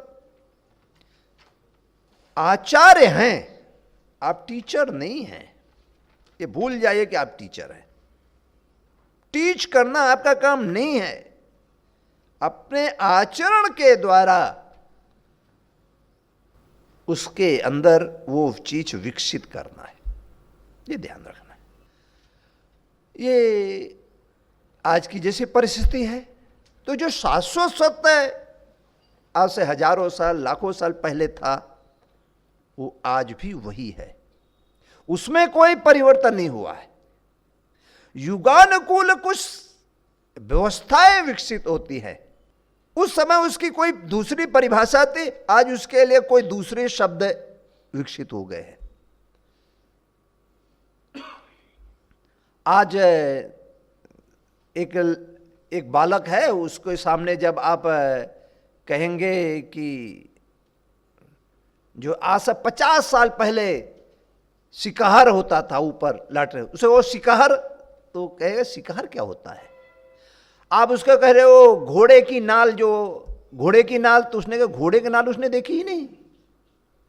शब्द बदल गए हैं, आज शब्द बदल गए, उसके आधार पर आपको नई चीजें सिखानी है। इसी तरह उच्च तकनीकी आ गई हैं, तो उच्च तकनीकी का अर्थ कुछ बदला है ऐसा नहीं है। बदला क्या है? माध्यम बदला है, आज के युगानुकूल परिवर्तन हुआ है। इसलिए इस युगानुकूल परिवर्तन होने के कारण जो आवश्यक है उतना परिवर्तन करना है, लेकिन जो शिक्षा का उद्देश्य था, संस्कार, वो वैसे ही है, उसकी ओर हमको सदैव ध्यान रखना है। शिक्षा का उद्देश्य बालक के अंतर मन में समाज के प्रति संवेदनशीलता विकसित करना, समाज के साथ सहकार करना, वो केवल अपने लिए नहीं अपनों के लिए है, और अपना है पूरा समाज, अपना है समाज के किसी भी कोने पर बैठा हुआ जड़ और चेतन, जिसको आवश्यकता है वहां तक हम उसके लिए जो आवश्यक है वह चीज पहुंचाने वाला। इसलिए सबके प्रति एक करुणा का भाव, ममता का भाव उस बालक के मन में जागृत हो, इसको हमको कभी नहीं भूलना है। इस दृष्टिकोण से हमारे माध्यम बदलेंगे, युगानुकूल शब्द बदलेंगे, उन शब्दों को रखना है। शैली को बदल सकती है, शैली बदल सकती है, शब्द बदल सकते हैं, परिस्थितियां बदल सकती है, लेकिन संस्कार जो है शब्द है, संस्कार के पीछे जो भाव है वह भाव नहीं बदलने वाला है।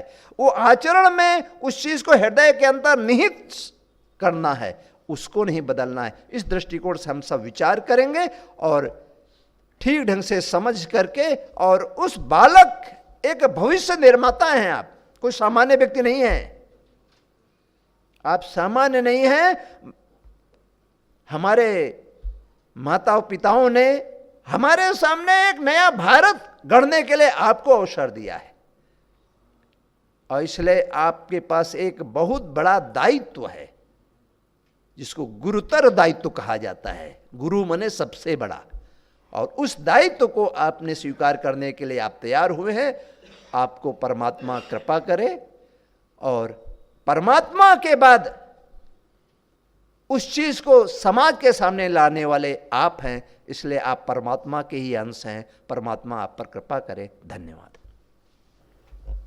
सभी सुखी हों, सभी निरोगी, सब में हो सद्भावना, हिंदू निस्दिन प्रतिपल करता सबकी मंगल कामना। विश्व कल्याण को समर्पित संस्कारवान नागरिक तैयार करना, ये आदिकाल से ही भारत का विषय रहा है। सोम सोम चरित्रम शिक्षरेण पृथिव्या सर्व मानवा, इसकी याद आदरणीय संजय जी भाई साहब ने हम सबको कराई है। वास्तव में यही अंतिम लक्ष्य है शिक्षा का, जिसे हम सबको पूरा करना है, जिसके कारण हमने अपना आचार्य ये नाम रखा है।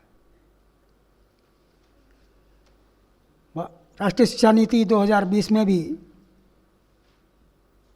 जो दृष्टि रखी है, विजन रखा है शिक्षा का, उसमें भारत केंद्रित शिक्षा के साथ भारत वैश्विक ज्ञान का केंद्र बने, और उसके लिए ये जो तकनीक है एक माध्यम है, और हमारे लिए भी एक तो माध्यम है। शिक्षा तो शाश्वत है, उसके मूल्य शाश्वत हैं, और उसी शाश्वत मूल्य पर भी हमको आगे बढ़ना है। आदरणीय भाई साहब के इस प्रेरक उद्बोधन के लिए मैं हृदय से धन्यवाद करता हूँ। हम सबका परम सौभाग्य है कि बौद्धिक जगत के क्षेत्र पर विराजमान एक ऐसा नक्षत्र कार्यक्रम के अध्यक्ष के रूप में यहाँ उपस्थित है, जो इसी काशी की धरती से ही आगे गया, जिन्होंने संघ के संस्कार सीखे और आज देश के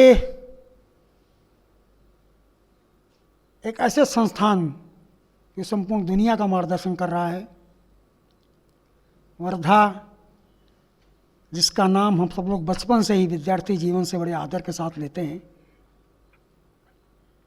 वहाँ पर स्थापित महात्मा गांधी अंतर्राष्ट्रीय हिंदी विश्वविद्यालय के माननीय कुलपति श्रद्धेय प्रोफेसर रजनीश शुक्ल जी यहाँ उपस्थित हैं। मैं अत्यंत आदर के साथ आग्रह करता हूँ कि आएँ और हम सबको अपना अध्यक्षीय आशीर्वचन दें। सृष्ट्वा पुराण विविधान्य जयात्म शक्त्या वृक्षान पशु सरीसृप खगान दंसान तस्मा ततुष्ट हृदय पुरुषं विधाय ब्रह्मावलोकधिषणं मुदमापदेव।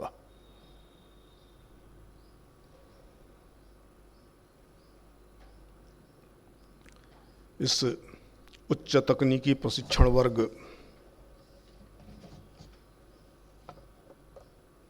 के मंच पर विराजमान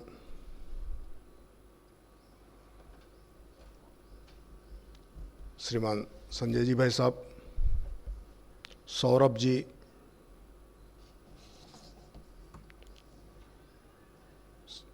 दिनेश जी, कार्यकर्ता के रूप में जिनसे कार्य पद्धति सीखी है, ऐसे मेरे विद्यार्थी परिषद के कार्य के दिनों से मार्गदर्शक डॉक्टर शैलेश जी, सभी आचार्य बंधु, इस तकनीकी प्रशिक्षण में सहभागी तकनीकविद कार्यकर्ता बंधुओं, विद्या भारती ने वह योजना की है जो इस देश में एक बड़ा तंत्र भारत की राज्य सरकारों का, केंद्र सरकारों का नहीं कर सका है। इसको सिर्फ उच्च तकनीकी क्षेत्र में नवाचार के रूप में सैटेलाइट क्लासरूम से ऑनलाइन क्लासरूम तक शिक्षा के अध्यापन विधि के परिवर्तन के रूप में देखना नहीं है,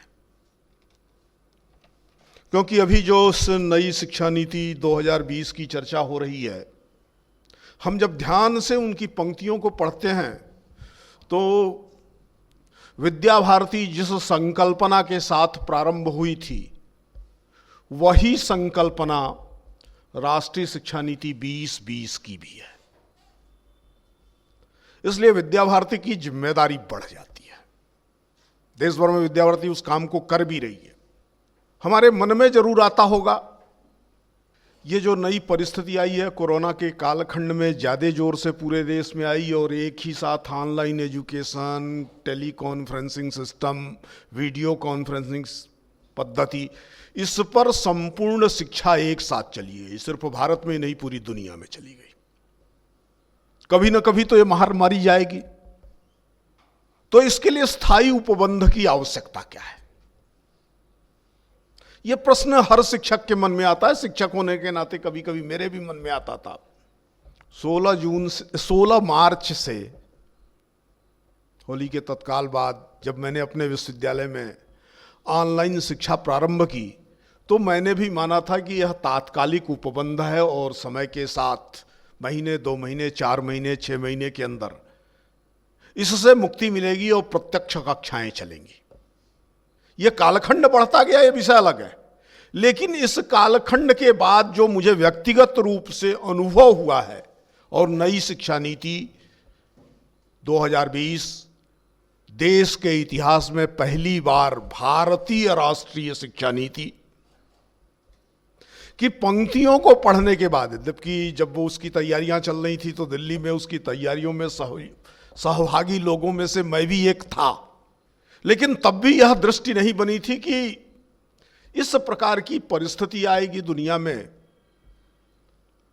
और एक युगांतकारी परिवर्तन होगा। प्रत्यक्ष कक्षाएं प्रारंभ होंगी, निश्चित ही प्रारंभ होंगी, ज्यादा समय नहीं लगेगा, लेकिन उसके बाद भी हम जो आज सीख रहे हैं यह अल्पकालिक नहीं है, यह कोई आपातकालीन व्यवस्था नहीं है, क्योंकि भारत जैसा देश विविधताओं का देश है। शिक्षा से बहिष्करण की बड़ी चर्चाएं होती रही हैं, विविध कारण गिनाए गए, लेकिन यह नई शिक्षा नीति पहली बार जिसकी पहचान विद्या भारती ने की थी उसको पहचान करके उससे दूर होने का रास्ता निकाल रही है। वो था कि जब विद्या भारती ने विविध प्रकार की शिक्षा योजनाएं प्रारंभ की, जन शिक्षा की बात की, एकल विद्यालयों की बात की, नगरीय शिक्षा की बात की, विविध प्रकार से विद्यालयों की रचना किस प्रकार से करनी है, आचार्यों का प्रशिक्षण किस प्रकार से करना है, विविध क्षेत्रों में काम करने वाले आचार्यों के लिए विविध प्रकार के कौशल की आवश्यकता है, शिक्षण कौशल की आवश्यकता है, विद्यालय प्रबंधन की दृष्टि से भी वैभिन्न की आवश्यकता है, तो किसी ने कल्पना नहीं की थी। नई शिक्षा नीति क्लस्टर स्कूल की बात कर रही है। हम विद्या भारती के कार्यकर्ता हैं तो जानते हैं कि सभी विद्यालय स्वतंत्र हैं, इनके बीच एक ढीली नेटवर्किंग है, और लेकिन उस ढीली नेटवर्किंग के होने के बाद भी एक विद्यालय की सुविधा दूसरे विद्यालय को सहजता से उपलब्ध हो जाती है। इस देश में हम विद्या भारती ने भी कल्पना की थी कि दोहरी शिक्षा की व्यवस्था जानी चाहिए, सिर्फ भारतीय शिक्षा व्यवस्था हो यही नहीं महत्वपूर्ण है, एक ही तरह की शिक्षा हो, एक ही किस्म का पाठ्यक्रम हो, एक ही प्रकार की अध्यापन पद्धति हो। यह कठिन लगता था, लेकिन नई शिक्षा नीति और क्लस्टरिंग ने इसको भी संभव बनाया है कि कृष्ण और सुदामा एक स्कूल में न पढ़ पाए तो न पढ़ पाए, एक सी पढ़ाई जरूर पढ़ेंगे। यह दृष्टि भी विद्या भारती की ही दृष्टि रही है कि समाज जीवन के सभी क्षेत्रों का बालक एक ही विद्यालय में पढ़ सके, एक प्रकार की सुविधाओं के विद्यालय में पढ़ सके। यह तो संभव नहीं है, लेकिन एक ही पढ़ाई पढ़े और सभी प्रकार की सुविधाओं से वह लाभ उठा सके। तो ये कुछ चीजें हैं जो चलने वाली हैं इसमें, लेकिन उच्च तकनीकी का भी प्रश्न है। मैं एक उदाहरण के साथ बात करता हूं। विगत 2-3 वर्षों तक जम्मू कश्मीर में काम करने का 2015 से 2017 तक जम्मू कश्मीर के विषय को लेकर के काम करने का अवसर प्राप्त हुआ था। उसका एक अनुभव है। पैंगोंग झील तो सबने नाम सुन रखा है, उसके किनारे भारत का एक अंतिम गांव है। वो गांव एक ही परिवार का है, पति पत्नी हैं, उनके 4 बच्चे हैं। 2016 में उसमें से सभी बच्चों की उम्र स्कूल जाने की हो गई थी, लेकिन उस गांव से जो पहला प्राइमरी स्कूल है वो 70 किलोमीटर दूर है, और इस 70 किलोमीटर की यात्रा करने में 8 से 9 घंटे लगते हैं। सप्ताह में एक दिन एक बस उस गांव तक जाती है, प्रतीकात्मक जाती है, हर बार कोई सवारी नहीं होती है, लेकिन प्रतीकात्मक जाती है, यह साबित करने के लिए कि यह धरती भारत की है। उस बस से भी जाकर के स्कूल नहीं जा सकता है विद्यार्थी। अब ऐसी स्थिति में क्या होगा?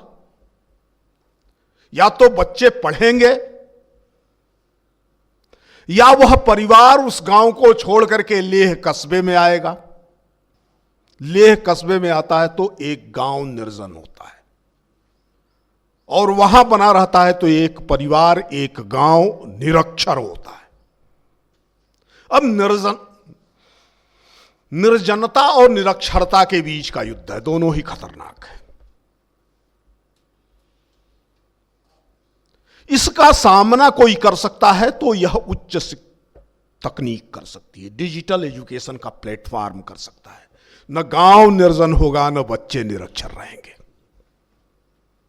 देश के अंदर बहुत सारे ऐसे हिस्से हैं, हिमालय के क्षेत्र में बहुत सारे ऐसे हिस्से हैं। विद्याभारती ने अपना प्रारंभ भी सैटेलाइट क्लासरूम का हिमालयी क्षेत्र से ही प्रारंभ किया था। संपूर्ण हिमालय जो लंबा तिब्बत के साथ लगी हुई सीमा है, चीन आक्रांत तिब्बत के साथ लगी हुई जो लंबी सीमा है, उस सीमा पर ढेरों ऐसे गांव हैं। झारखंड में, छत्तीसगढ़ में ढेरों ऐसे गांव हैं जहां से अब भी स्कूल आना संभव नहीं है। आदर्श स्थिति तो यह होगी जो भारत की कभी थी 1835 की इस शिक्षा पद्धति के लागू होने के बाद, कि हर गांव में स्कूल होता, हर 10-12 गांवों पर उच्च शिक्षा का कोई केंद्र होता, जो भारत में था। लेकिन इस विशाल जनसंख्या के देश में यह कर सकना संभव नहीं है। तो उच्च शिक्षा की तकनीक, उच्च तकनीक, डिजिटल एजुकेशन का यह माध्यम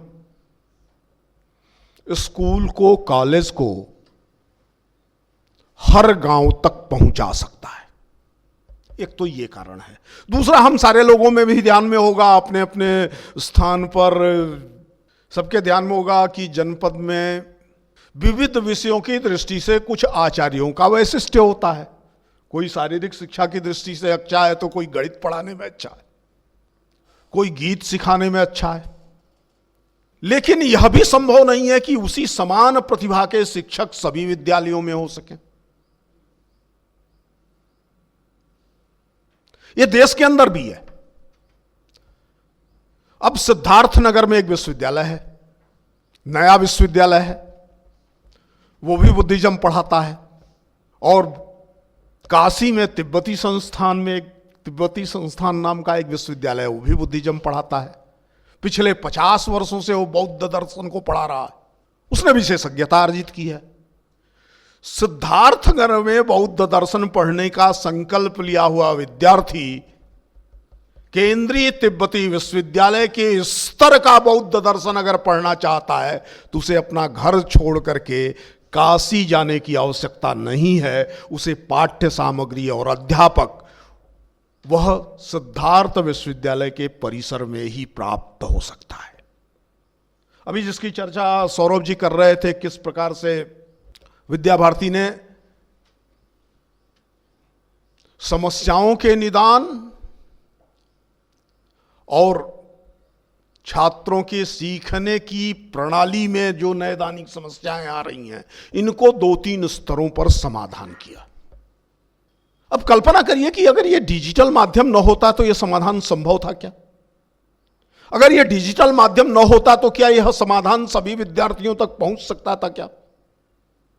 अगर यह डिजिटल माध्यम न होता तो इस समाधान से उनके अभिभावक भी परिचित हो सकते थे क्या?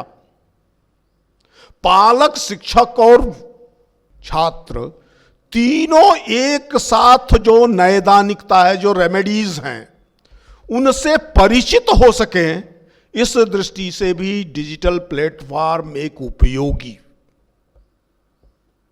आवश्यकता है। और दुनिया में हम जब विचार करने लगे, पहले तो ध्यान में नहीं आता था, लेकिन कोरोना के कालखंड में दुनिया भर की उच्च शिक्षा की व्यवस्था को जब समझने की कोशिश की तो ध्यान में आया कि ये तो 90% पहले से ही डिजिटाइज हो चुकी थी। विद्याभारती ने अखिल भारतीय शिक्षा संस्थान होने की अपनी जिम्मेदारी को शायद भारत के अंदर सबसे पहले अनुभव किया है। इसका लाभ अन्य संस्थानों को भी प्राप्त होगा निश्चित रूप से।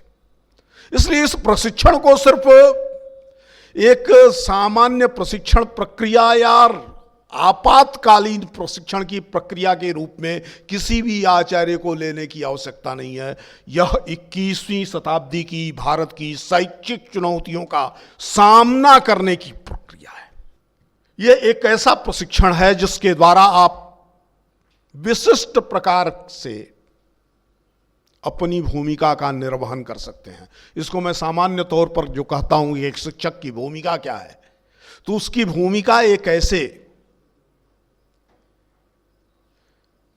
कैटलिक एजेंट की है, जिसकी quiz rooted in past, footed on present and focused in future. हम भारत को श्रेष्ठ राष्ट्र बनाना, विश्वगुरु बनाने का ये जो सपना देखते हैं, ये सपना सिर्फ इतिहास जीविता नहीं है, अपितु यह इतिहास के साथ जीना है। हमारी जड़ें, हमारी प्राचीन सांस्कृतिक, श्रेष्ठ सांस्कृतिक परंपरा में हैं। राष्ट्रीय शिक्षा नीति 20-20-20 बात को स्पष्ट रूप से कहती है।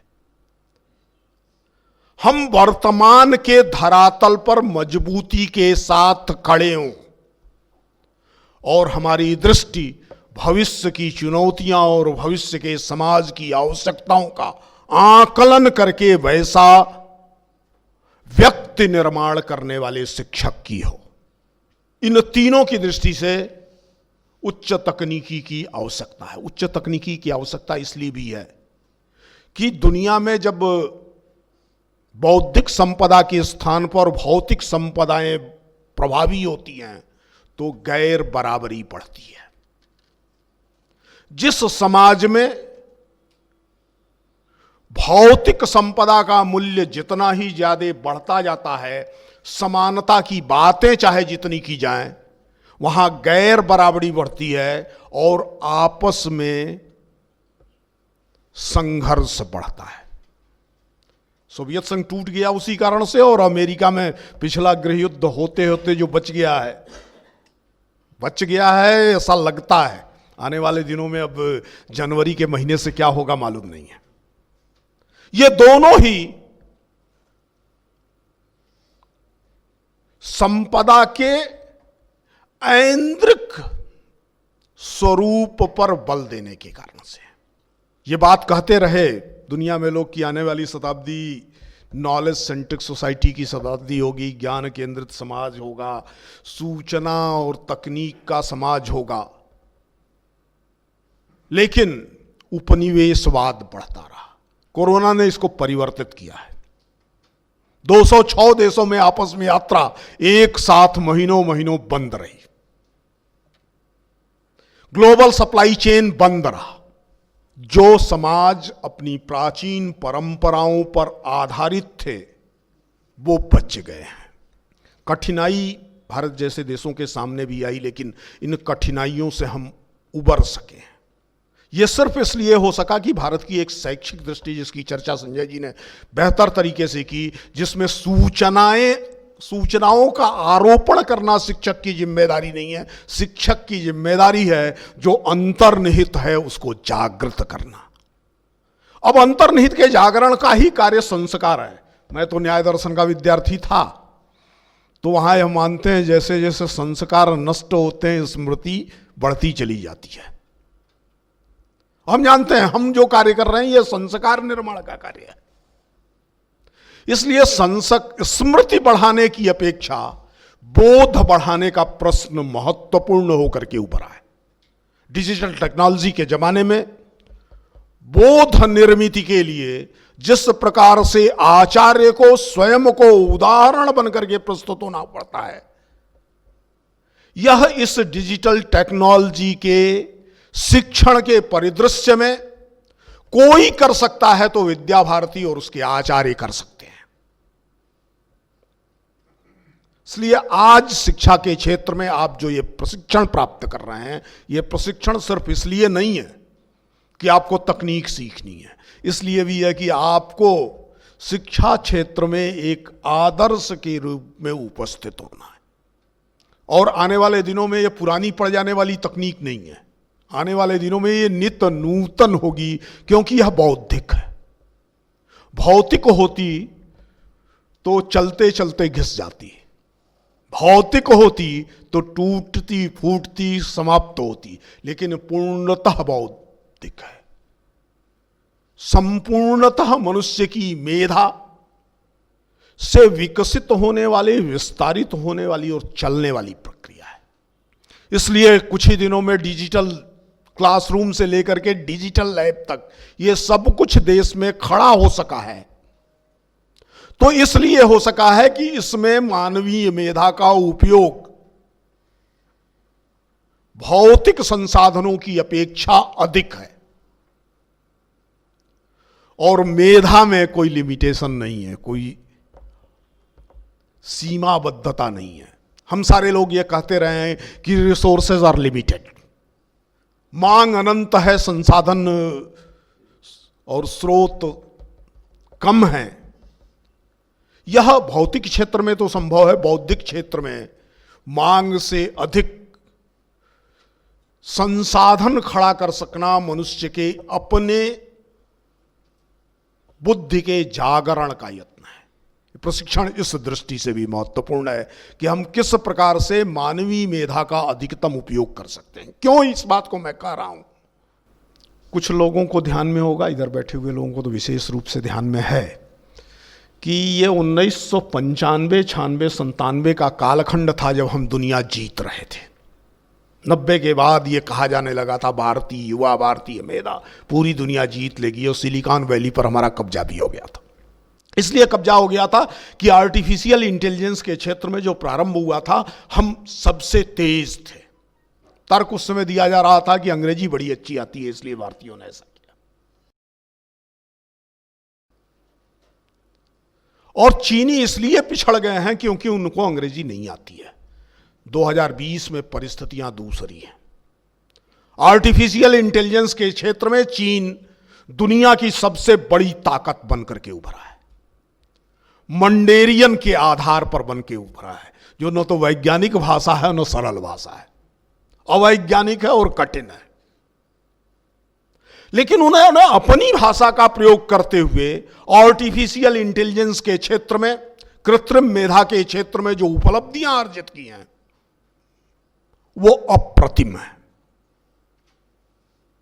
विद्या भारती की दृष्टि से विचार करें तो संस्कृत पर आधारित और भारतीय भाषाओं के माध्यम से शिक्षा का जो स्वप्न हमने देखा था, भारत को विश्व विजयी राष्ट्र के रूप में, विश्व गुरु के रूप में बना सकने की क्षमता उसी में है। और यही स्वप्न नई शिक्षा नीति 2020 में भी देखा गया है। मातृभाषा के माध्यम से शिक्षा, जिससे सीखने की गति बढ़ सके और सीखने की उम्र भी कम हो सके।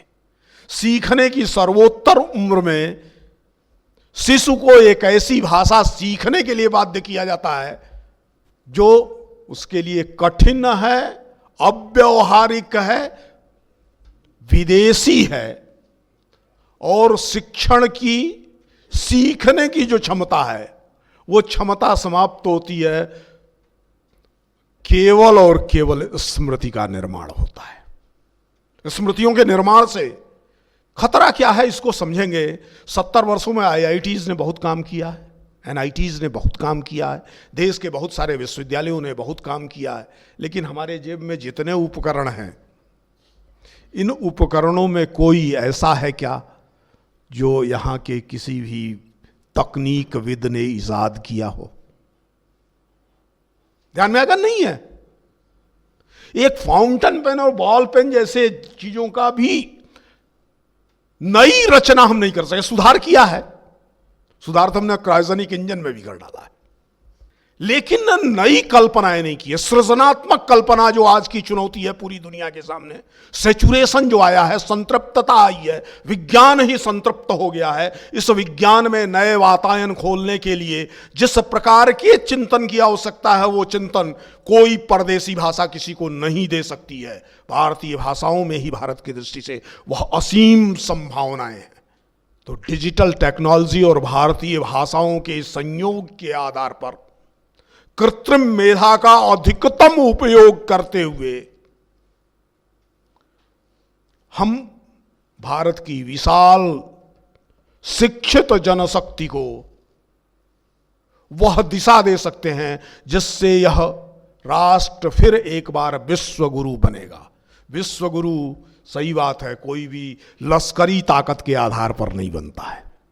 उसके लिए तो गुरु में जो होना चाहिए वही उस देश और समाज में होना चाहिए। दुनिया भर में चल रहे परिवर्तनों को नजरअंदाज करके भी कोई विश्व गुरु नहीं बन सकता है। क्योंकि उसे दुनिया की आवश्यकताओं को समझना होगा, उसकी गति को समझना होगा।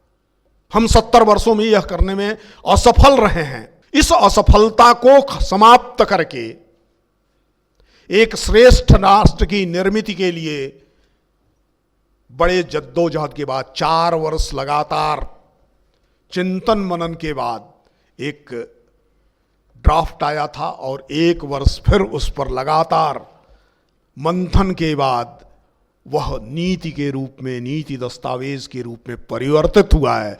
लेकिन वो 75-80 पेज का जो नीति दस्तावेज है, मैं आपसे सिर्फ कहूँगा वो विद्या भारती के उद्देश्यों के अतिरिक्त और कुछ भी नहीं है। आज संपूर्ण भारत विद्या भारती के शैक्षिक उद्देश्यों को लेकर के शिक्षा में युगांतकारी परिवर्तन के माध्यम से प्राचीन परंपरा और आधुनिकतम तकनीक के संयोजन और समंजन के साथ एक श्रेष्ठ भारत बनाने का स्वप्न देख रहा है। तो स्वाभाविक है विद्या भारती के आचार्य उसमें भी अग्रेसर और आदर्श की भूमिका में होंगे। यह आपका अभियान केवल आपके विद्यालय और आपके छात्र, आपके अंतेवासी के शिक्षण तक सीमित नहीं है, अपितु यह नई शिक्षा नीति की विविध संभावनाओं और विविध प्रकार की जो कल्पनाएं नीति निर्माताओं ने की हैं, उनको व्यवहार यथार्थ करणीय रूप में लाया जा सकता है, इसको प्रतिपादित करने का काम करेंगी। इस कामना के साथ यह प्रशिक्षण आपके व्यक्तिगत जीवन में, आपके शैक्षिक जीवन में, आपके छात्रों के सीखने की प्रक्रिया में और समाज, श्रेष्ठ समाज के निर्माण में आपकी भूमिका को सार्थक करने के लिए उपयोगी हो, इस अनुरोध और निवेदन के साथ अपनी बात को मैं पूरा कर रहा हूँ। अभी लगता था कि आदरणीय रजनीश जी बोलते रहें और हम सुनते रहें, पर समय की अपनी मर्यादा है। शिक्षा के विभिन्न उद्देश्यों में एक उद्देश्य भी है कि शिक्षा को देश, काल और परिस्थितियों की मांग पूरी करना होता है।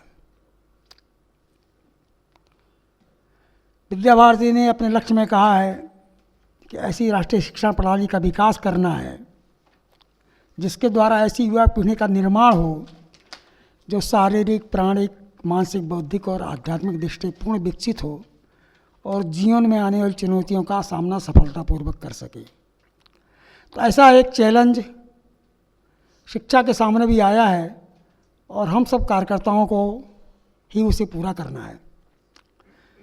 आदरणीय रजनीश जी ने राष्ट्रीय शिक्षा नीति 2020 का उल्लेख किया है। विद्या भारती अपने जन्म काल से 1952 से इस काम में लगी है और राष्ट्रीय शिक्षा नीति का प्रत्येक जो संदेश उसको पूरा करती है। इसको जैसे कहते हैं कणवंतो विश्वारम का जो उद्घोष था तो दुनिया तक ले जाना है, ऐसा एक संदेश आपका मिला है। एक सूचना के तौर पर बताएं कि अभी राष्ट्रीय शिक्षा नीति के क्रियान्वयन पर हम लोग काम कर रहे थे तो उत्तर प्रदेश की माननीय राज्यपाल एक कार्यक्रम में यहाँ आई थी। उन्होंने विद्या भारती का पाठ्यक्रम मांगा और हम जो पुस्तकें विकसित कर रहे हैं पूर्व प्राथमिक और प्राथमिक की वो मांगा था। आदरणीय सौरभ जी भाई साहब ने कुछ पुस्तकें भेजी थी, हमने भी कुछ भेजी थी और उसका बहुत ही सघनतापूर्वक राज्यपाल जी ने देखा और एक दिन हम सबको बुलाया था उन्होंने उस पाठ्यक्रम और उस पुस्तक पर बात करने के लिए। उन्होंने कहा कि हमने आपकी इन पुस्तकों पर 7-8 घंटे खर्च किए और राष्ट्रीय शिक्षा नीति जो आज आई है उसका एक एक शब्द, एक एक बात आपकी पुस्तकें पूरा करती हैं। उन्होंने तो यहाँ तक कहा कि इन पुस्तकों में जो ऊपर विद्या भारती का सारा लोगो और नाम है उसको हटा दिया जाए तो ये संपूर्ण देश के लिए ये शासन के लागू हो सकती हैं। लगभग 1.5 घंटे तक उन्होंने बात की इस पाठ्यक्रम पुस्तकों पर और आगे भी उन्होंने कुछ काम भी सौंपा था, उसको हम लोगों ने पूरा करके भी दिया है। तो एक अच्छी बात है कि राष्ट्रीय शिक्षा नीति विद्या भारती के उद्देश्यों के अनुरूप बनी है। आदरणीय रजनीश जैसे श्रेष्ठ कार्यकर्ताओं के मार्गदर्शन के आधार पर बनी है। तो न केवल विद्या भारती के विद्यालयों के लिए, कि जैसा विद्या भारती का उद्देश्य राष्ट्रीय शिक्षा प्रणाली के विकास के लिए, उसके क्रियान्वयन में हमको महत्वपूर्ण भूमिका निभानी है। तो ऐसी एक तैयारी, जैसा विद्या बच्चों को के लक्ष्य के लिए हमने कहा है, युवा पीढ़ी के लक्ष्य के लिए कहा है कि अपने जीवन में आने वाली चुनौतियों का सफलतापूर्वक सामना कर सके, ऐसे हमको भी, हमारे सामने भी, शिक्षकों के सामने भी चुनौतियां आने वाली हैं। 21वीं सदी की जो शिक्षा होगी, वो जो चुनौती है, उसको विभिन्न माध्यमों से, भले वो डिजिटल प्लेटफॉर्म क्यों ना हो, हमें पूरा करना है। ऐसी अपनी सिद्धता चाहिए। आज का ये उद्घाटन कार्यक्रम बहुत ही कहिए कि एक श्रेष्ठता की ऊंचाइयों को छू कर गया है, जो हम सबके जीवन के लिए बहुत ही प्रेरक मार्गदर्शक है। आज के इस अवसर पर उपस्थित मंचासीन महानुभावों सहित सभी आगंतुक जनों के आभार के लिए मैं आदरणीय उमाशंकर जी, जो हमारे बालिका शिक्षा क्षेत्र प्रभारी हैं, उनसे आग्रह करता हूँ कि आएँ और सभी का विद्या भारती पूर्व उत्तर प्रदेश की ओर से कृतज्ञता ज्ञापित करें। माँ शारदे, श्रद्धेय मंच, ये रज्जू भैया तकनीकी संस्थान का 5वां चक्र प्रशिक्षण की दृष्टि से है। इस मंच की शोभा बढ़ाने के लिए अनेक विद्वान जन यहाँ पर आए और अपने अपने वक्तव्य दिए। इस जो हमारा आज का जो 5वां सत्र है, इसको बहुत ही उत्कृष्ट और बहुत ही श्रेष्ठ जनों का हमको समय प्राप्त हुआ है। उसमें हमारे आदरणीय रजनीश जी शुक्ल, जिन्होंने एक संदेश दिया है कि अपने नई शिक्षा नीति के माध्यम से, मातृभाषा के माध्यम से हम भारत को विश्व गुरु बनाने के लिए प्रयत्नरत रहेंगे। ऐसे जनों का हमें स्नेह प्राप्त होता रहे। उनसे निवेदन भी करता हूँ कि समय समय पर जब भी लखनऊ आएँ तो विद्या भारती का यह मुख्यालय है, विद्या भारती का अनेक कार्यक्रम हैं, कुछ समय निकाल कर हम सबका उत्साहवर्धन करते रहेंगे। इसी विश्वास के साथ मैं उनको बहुत बहुत धन्यवाद देता हूँ, आभार प्रकट करता हूँ, उनका अभिनंदन भी इस पर करता हूँ कि वो आएँ और समय समय पर हम सबका मार्गदर्शन करते रहें। धन्यवाद। आदरणीय ध्रुव कुमार जी पाठक, जो आज के मुख्य अतिथि थे, कार्य की व्यस्तता के कारण वो जाना पड़ा उनको, उनके भी आभार प्रकट करता हूँ। आदरणीय संजय जी भाई साहब, जो हमारा तो उनका बहुत पुराना साथी है, मैं तृतीय वर्ष कर रहा था हमारे साथ साथ, वो भी उसी में थे और श्रेष्ठ विद्यार्थी यानी प्रख्याति के में विश्व जो देश में अपना प्रथम स्थान बनाया था। साथ साथ विभाग प्रचारक, इसका प्रांत प्रचारक के नाते हम सबका मार्गदर्शन कर रहे हैं। वर्तमान में जो दायित्व है, सौभाग्य उनका केंद्र भी यहीं है, उनका तो धन्यवाद कैसे करें। उनसे यही निवेदन है कि जब भी लखनऊ आएँ तो हम सबके साथ कभी नारायणनगर में आकर के बैठ कर के हम सबका मार्गदर्शन करें, ऐसी अपेक्षा है। और उनको मैं बहुत बहुत धन्यवाद देता हूँ कि उन्होंने यह अपना जाना उनको था शायद आज, लेकिन रुक करके हम सबके साथ रहे।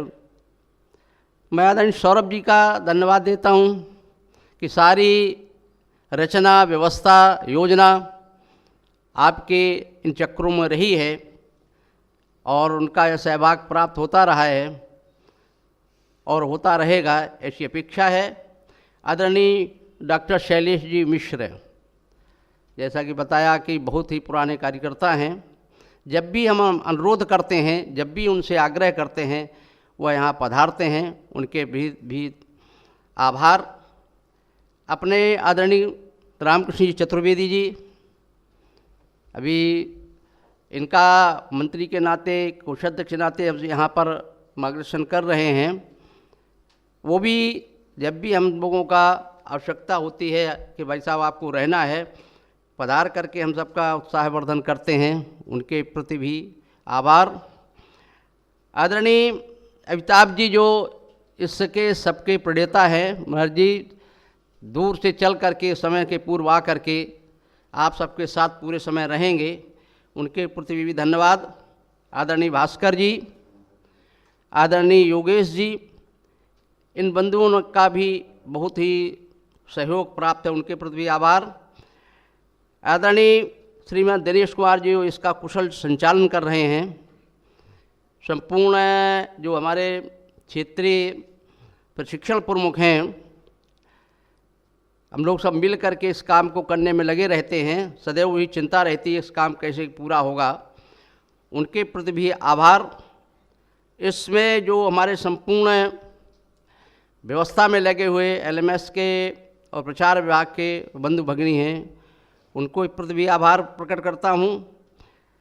आदरणीय मिथिलेश जी हमारे इसके संयोजक है, ये जो पंचम सत्र चल रहा है, उनको भी धन्यवाद देता हूँ। अन्य व्यवस्थाओं में लगे हुए सभी बंधु भगिनियों को आभार प्रकट करते हुए अपनी बात समाप्त करता हूँ। धन्यवाद।